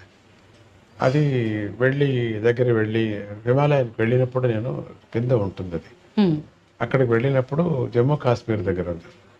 వెళ్ళినప్పుడు స్వామిని చూసినప్పుడు అంతే అనుకున్నా. అప్పుడు ఎందుకు ఇక్కడికి రావాల్సి వచ్చింది, ఆ గణపతి ఇక్కడ కనపడ్డాడు మానసికంగా. అందుకని అక్కడ ఆ చింతామణి చింతలు తీరుస్తాయి, ఆశలు తీరుస్తాయి. వెళ్ళి దాన్నే ఏం చేశారు, చింతామణి పేరు పెట్టుకున్నారు. కానీ ఆ కాశీలో అప్పుడు అనిపించింది స్వామికి, ఇది మనం తెలుగు రాష్ట్రాల్లో మనం ఇక్కడ పెడితే బాగుంటుంది, ఇక్కడ ప్రతిష్ట చేస్తే బాగుంటుంది అనుకున్నాను అంతే. దానికి కావలసిన శిల్పం అది అంతా నేను అనుకోలేదు. ఒక బండరాయిని ఒక శిల్పి దగ్గర చూస్తే స్వామి గణపతి లాగా కనపడుతుంది, అయితే చెయ్యి, దాన్నే చెయ్యి అంతా వాడి యొక్క కృపతో ఈ గణపతిని ఇక్కడ రావటం, మనసులో మూడటం, వీళ్ళందరికీ కూడా మంచిది కలగాలనే దృష్టితో తెలుగు రాష్ట్రంలోనే పెట్టాలని తానే చెప్పాడు. గణపతినే నా మనస్సులో ప్రేరేపణ చేశాడు, తీసుకొచ్చి పెట్టాడు. 32 గణపతుల విశిష్టత స్వామిజీ. ముద్దుగల గణపతిలో 32 గణపతుల యొక్క మహిమను చెప్పుకొని పెడతారు. ఒక్కొక్క గణపతిని ఉపాసం, మనమంతా కోరికలు వాళ్ళం కదా, మనుషులందరూ కోరికలు వాళ్ళే. ఒక్కొక్క 32 కోరికలు తప్పితే ఇంకేం లేవు. తిరగవేస్తే ఇచ్చినా కూడా అన్నీ ఉన్నాయి. లెక్క వేసేస్తే ఎవరెవరికి ఏ దురాశ కానీ, ఎంత ఆశ కానీ, మంచి ఆశ కానీ, చెడు ఆశ కానీ అన్నీ ఒక పట్టీలాగా రాస్తే అయ్యే 32 మా గ్రూపులు అవుతాయి అంతే. 32 గ్రూపులు అవుతాయి.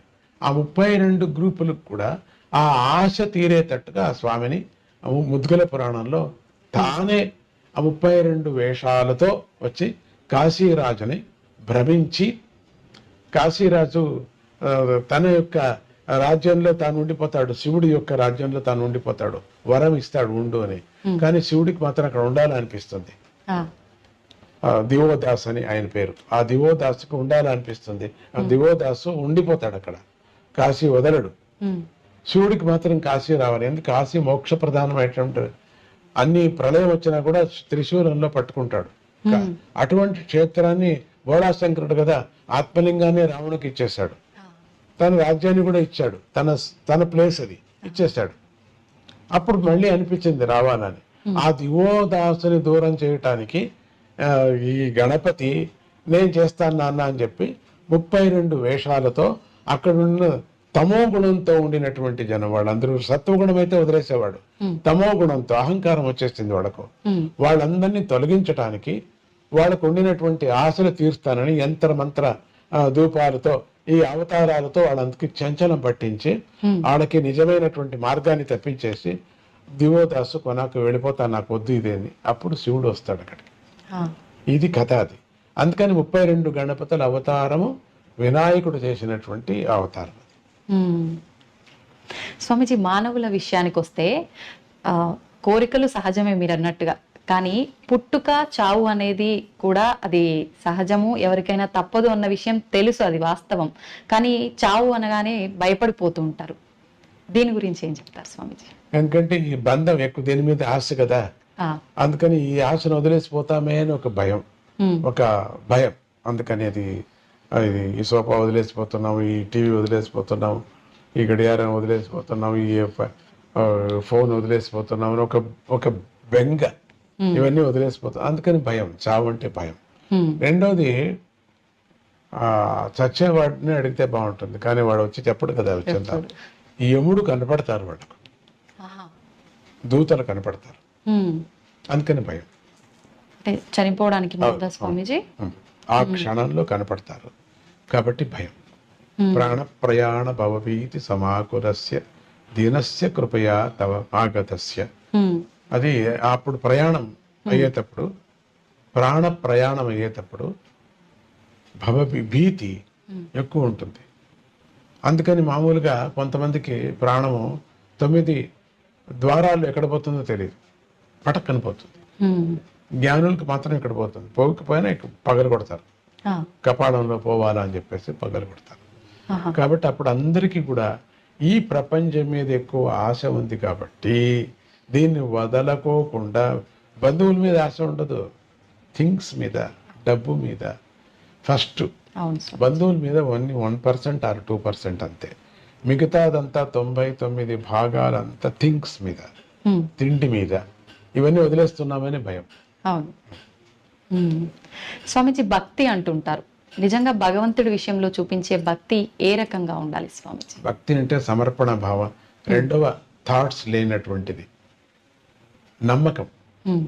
ఇప్పుడు బస్సు నడుపుతున్నాడు, ఏ నమ్మకం మీద మీరు కూర్చున్నారు? పడవ నడుపుతున్నారు, ఏ నమ్మకం మీద మీరు కూర్చున్నారు? నమ్మకం. యాక్సిడెంట్ చేయొచ్చు వేరే విచారంగా, అది వేరే. అంత నమ్మకము నీకు ఒక డ్రైవర్ మీద 45 మంది ప్రాణం ఎట్లా నమ్ముకున్నారో అన్ని పోతాయి. ఇప్పుడు యాక్సిడెంట్ ఏం కాదు కదా, ఏదో సందర్భానుసారంగా ఎట్లా నమ్ముకున్నామో ఆ నమ్మకమే భక్తి. అటువంటి భక్తిని పరమాత్మ మీద పెట్టాలి. ఎవరు తెలియనటువంటి ముక్కు ముసలి తెలియనటువంటి వాడికి 40 రూపాయలు ఇచ్చి చార్జ్ తీసుకుని వాడిని నువ్వు నమ్ముకొని కూర్చుంటావే, భగవంతుడి మీద ఎందుకు నమ్మకూడదు ఉంటుంది. ఇది పెద్ద ప్రయాణం మంది. బస్సు ప్రయాణం 2 గంటలు 4 గంటలు 5 గంటలు.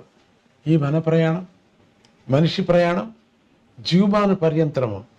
మనం నడిపేటువంటి డ్రైవర్ ఎవరు? భగవంతుడు. వాడిని నమ్మటమే భక్తి.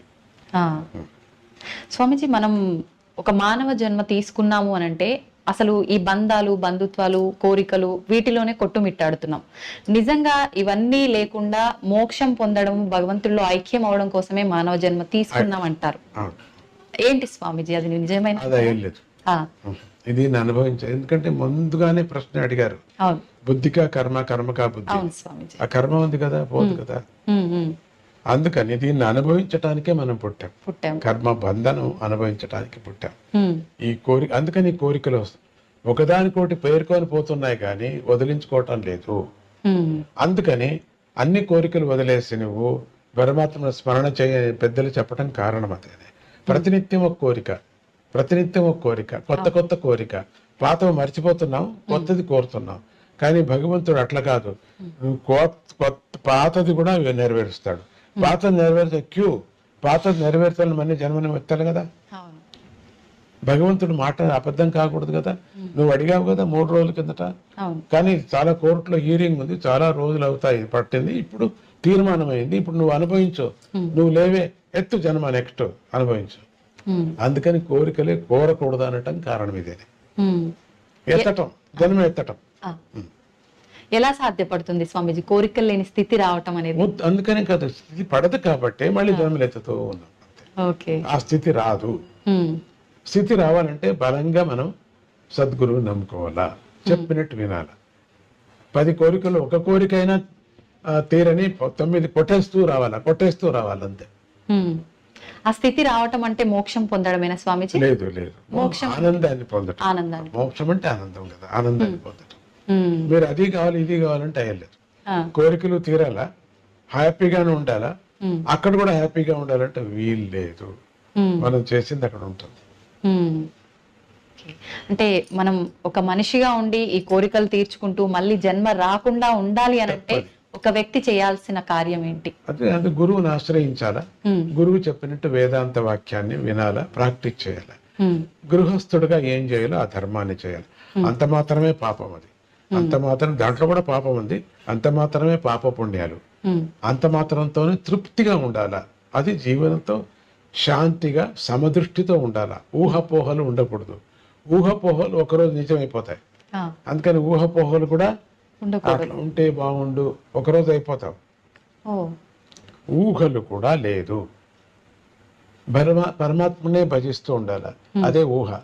భగవంతుడిలో చేరాలి. అది మంచి మంచి కథలు, మంచి మంచి విచారాలు వింటూ ఉంటే దాంట్లో విహరిస్తూ ఉంటాయి.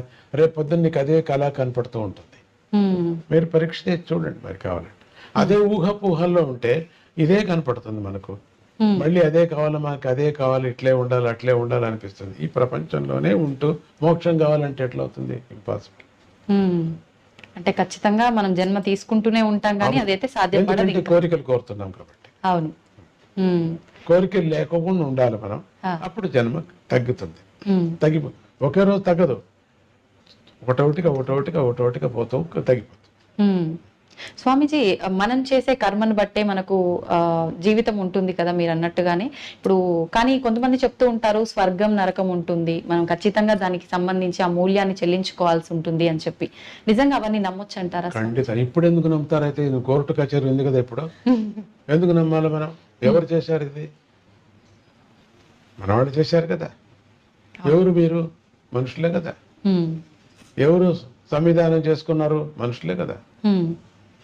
ఎవరు ఈ తీర్మానం చేశారు మంచిది చెడ్డదని? మనుషులే కదా. అట్లానే మంచిది చెడ్డది చేసిన వాళ్ళు ఆ దేవతలు మనకు చేశారు కాబట్టి ఇక్కడ నువ్వు తప్పించుకోవచ్చు, చాలా కష్టపడి తప్పించుకోవచ్చు. ఈరోజు ఏదేదో అందరిని చంపిన వాళ్ళంతా హాయిగా తిరుగుతున్నారు, తప్పించుకున్నట్టే కదా లెక్క వాళ్ళు. అయితే పరమాత్ముడి దృష్టిలో తప్పించుకోరు వాళ్ళు. వాళ్ళు అక్కడ ఉంది, అక్కడ అనుభవించక తప్పదు. స్వామీజీ, భగవంతుడికి సేవ చేయడంతో సమానమైనది మానవ సేవే అని అంటుంటారు. నిజంగా మానవుడికి సేవ చేసుకుంటే భగవంతుడికి సేవ ఖండితం. ఒకటి చేసినట్టే. నొప్పి పడిన వాటికి నీడీ పర్సన్కి అన్నం పెట్టడం మంచిదే కదా, ఒక కుక్కకి అన్నం పెట్టడం కూడా మంచిదే కదా. అది అన్ని దాళ్లలోనూ పరమాత్మని చూడు అనే భావన ఎవరికి వచ్చిందో వాళ్ళు మానవ సేవ చేస్తున్నారు. భగవంతుడు అట్లే చూస్తున్నారు. వాళ్ళు మానవుల్లాగానే చూడటం లేదు, మానవుల్లో ఉండిన బాధ చూస్తున్నారు, మానవుల్లో ఉండిన ఆకలి చూస్తున్నారు. దానికి మనం సేవ చేస్తున్నాం. కాబట్టి పరమాత్ముడిని అన్ని జీవుల్లోనూ ప్రత్యక్షంగా అనుభవించి భోంచేసేవాడు. అబ్బా ఎంత బాగుంది, మనం ఏమిచ్చినా చాలు అనుభవిస్తున్నాడు. కాబట్టి పరమాత్ముడిని మానవుల్లోనే చూసుకో, మాధవ సేవ అన్నారు. స్వామీజీ, మీ గురించి చెప్పాలి అంటే భక్తుల మాటల్లో మేము చాలా వరకు చాలా గొప్పగా విన్నాం. నిజంగా ఇప్పుడు ఈ తరం వాళ్ళు ఒక 30-40 సంవత్సరాలు పైబడినాయంటేనే వారి నిత్య జీవితంలో చేసుకోవాల్సిన విధానాలు, ఆ పనులే సరిగ్గా చేసుకోలేకపోతూ ఉంటారు, ఇబ్బంది పడుతుంటారు. కానీ మీరు ఇప్పుడు చేసే ఈ పుణ్యకార్యాలు ఏదైతే ఉన్నాయో మేమందరం కూడా నిజంగా చాలా నేర్చుకోవాల్సిన విషయాలు. నిజంగా ఇదంతా ఎలా సాధ్యపడుతుంది స్వామీజీ? అది అమృతం, నీకు అమృతం ఎట్లా వచ్చింది అన్నట్టుగా ఉంది మీ మాట. వచ్చింది. నాకు ఎట్లా సాధ్యపడిందంటే, నేను వచ్చాను ఎట్లా వేసుకోవటం, ఏమయ్యా ఎట్లా వచ్చింది, వచ్చింది అట్లా వచ్చేసింది. అంటే మీరు అది ఎలా వచ్చిందో సెలవిస్తే మాలాంటి వాళ్ళకు ఉపయోగపడుతుంది కదా స్వామీజీ. అయ్యా తీపు చెప్పు, తీపుని గురించి చెప్పు. చంద్రుడు, అయ్యో చంద్రుడు నీ శాంతిని గురించి చెప్పు. ఏ గంగా నీ పాపం వెళ్ళేది ఎట్లా చెప్పు. ఓ చల్లదనాన్ని గురించి కొంచెం ఎక్స్ప్లెయిన్ చేయలేము. అనుభవించు. 10 మందిని అనుభవిస్తున్నారు కదా, అదే నా అవతారం, అదే నా యొక్క వాళ్ళకి నేను ఇచ్చేటువంటిది. వాళ్ళు నా మీద ఆశపడుతున్నారు అంతగా, కాబట్టి అనుసరిస్తున్నారు వాళ్ళు. నాకు దాంట్లో ఏమీ నాకు అనిపించదు వీళ్ళు అనుసరిస్తున్నారు అని గొప్పతనం కానీ, అయ్యో వీళ్ళు వదిలేసి వెళ్ళిపోయారు అని నాకు కష్టం కానీ ఏమీ లేదు. రెండూ లేవు. అది లేనప్పుడు ఇది లేదు, ఇది లేదు, అది రెండూ లేవు. స్వామీజీ, ముగించే ముందు చివరగా యువతకు మీరు ఒక మంచి సందేశం ఇవ్వాలి అంటే ఎటువంటి సందేశం ఇస్తారు? యువతకు చెప్పటం ఏంటంటే, విపరీతమైన ఆశ పడద్దండి. మన దేశం అమృతమైనటువంటి దేశం. దీంట్లో అన్నీ దొరుకుతాయి మనకు. వేరే దేశాలకు వెళ్ళాలా, వేరే చోట ఎక్కువ పని చేయాలా, ఎక్కువ డబ్బు ఏది శాశ్వతం కాదు. ఎంత చేసినా కూడా మన దేశం మనకు. మనం ఇక్కడ ఎందుకు పరమాత్ముడు పుట్టించాడు, దీన్ని మనం సార్థకం చేసుకోవాలా. నువ్వు ఎందుకు అక్కడ పుట్టలేదైతే, ఎందుకు ఇక్కడ పుట్టించాడు? బలవంతంగా మనం అక్కడికి వెళుతున్నాం కదా, వెళ్ళండి. సంతోషం, పేరు, డబ్బు సంపాదన చేయండి. మన మాతృభూమిని మర్చిపోవద్దండి. యువకులందరికీ నేను చెప్పేది, ఒకవేళ రావటానికి వీల్లేదు అన్నప్పుడు కూడా మాతృభూమిలో జరిగేటువంటి కొన్ని మంచి పనులు బీద వాళ్ళకి సహాయం చేయండి. యువతరానికి చెప్తున్నా నేను, సహాయం చేయండి. రెండోది, ఇక్కడ ఉండేటువంటి యువతులు కూడా ఒక ఆశపడి నేను చేయలేదే, నాకు రాలేదే అని దుఃఖంతో బతకద్దండి. సంతోషంతో ఉండండి. వచ్చినటువంటి ప్రాప్తి మీకేముందో దాంతో ఫిక్స్ అయిపోండి. ఊహాపోహలతో సకారాత్మకమైన జీవితాన్ని మనం జీవించాలి, కానీ ఊహాపోహలతో మనస్సు చెడుపుకొని జీవితాన్ని మనం పాడు చేసుకోకూడదు. సకారాత్మకమైనటువంటి ఏ జీవితం ఉందో సక్రమంగా మనం ఉండటానికి మనం ప్రయత్నం చేయాలి. అని చేస్తూ నేను చెప్పను, గురువులకి, దేవుళ్ళకి, తల్లులకి అందరికీ నమస్కారం చేస్తూ ఎప్పుడు ఉండమని నేను చెప్పను కూడా. మీకు అదంతకదే వస్తుంది. ఎప్పుడు దేశం మీద ప్రేమ వస్తుందో, మన వాల్యూస్ మీద ఎప్పుడు ప్రేమ వస్తుందో, వీళ్ళ మీద అంతా ఆటోమేటిక్గా వస్తుంది. దీని మీద నేను ప్రైవేట్గా నేను చెప్పాల్సిన పని లేదు మీకు. కాబట్టి ఎవరెవరి నమ్మకం వాళ్ళకి, ఎవరెవరి రుచి వాళ్ళకి. ఒక్కొక్కరికి ఒక్కొక్క రుచిగా ఉంటుంది. ఒకరికి కాఫీ రుచి, ఒకరికి టీ రుచి, ఒకరికి ఏమి వద్దు మంచిది. ఉడుకు నీళ్ళే రుచి కొంతమందికి. అందుకని ఆ రుచుల ప్రకారంగా బుద్ధి, బుద్ధి ప్రకారంగా కర్మ, ఇట్లా అనండి. అది పెద్ద సబ్జెక్ట్, వదిలేండి మీకు. అట్లా చెప్తూ మన దేశంలో లేనిది మాణిక్యం ప్రపంచంలో ఎందుకు వచ్చారు? బయట దేశం వాళ్ళందరూ మన దేశానికి జరబడ్డారు. ఒకరు తప్పితే ఒకరు జరబడ్డారు, అన్నీ ఎత్తుకుపోయారు. ఇంకా ఉన్నాయి వనరులు, మనకి ఇంకా ఉన్నాయి. దాంతో మనం చక్కబెట్టుకుందాం. దాన్ని మనం అనుభవించటానికి ఏం కావాలో మనం చూసుకో. ప్రేమ ఎక్కడా దొరకదు. అమ్మా, అమ్మమ్మ, నాన్నమ్మ వెళ్ళి చూడడానికి బయట దేశం లేదు. అమ్మమ్మ లేదు, నాన్నమ్మ లేదు, అందరూ ఓల్డేజ్ హోమ్కి చేరిపోయి ఉంటారు. ఏది ఇప్పుడు అమ్మమ్మ అని వెళ్ళి కౌగిలించుకుంటాం. ఏది వాళ్ళకి అమ్మమ్మ లేదు, ఏమీ లేదు. ఎంత అనుబంధాలు ఉన్నాయి ఇక్కడ, ఎంత ప్రేమ ఉంది ఇక్కడ. మరి ఎంత మంచి పంట పండుతుంది మనకు, ఎన్ని అభిమానాలు ఉన్నాయి మనకు, ఒకరికొకరు స్నేహ హస్తం సహాయం చేయాలనేది ఉంది మనకు. బయట దేశంలో పక్కింటి వరకు బాట లేదు, ఏమీ లేదు. అందరూ తలుపులు వేసుకొని ఉంటారు. అది ఆ ఊరు ఎట్లా ఉంటుందంటే, నేను మాట చెప్పకూడదు, ఎవరు లేరేమో అనిపించేవాదా ఉంటుంది. మనం చూడండి, రాంటి పల్లెలకి కళకళ కళకళ కళకళ కళకళ కళకళ ఆడుతుంటుంది. పరమాత్ముడి యొక్క సృష్టి, జీవన విధానం మనకు భారత భూమి నేర్పిస్తుంది. సక్రమంగా చేసుకుంటే మనకు మనదే స్వర్గము, మన భారత భూమి స్వర్గము. డిప్రెషన్లో వెళ్ళొద్దండి, డిసప్పాయింట్ కావద్దండి, కడుపు మంట వద్దు మనకు.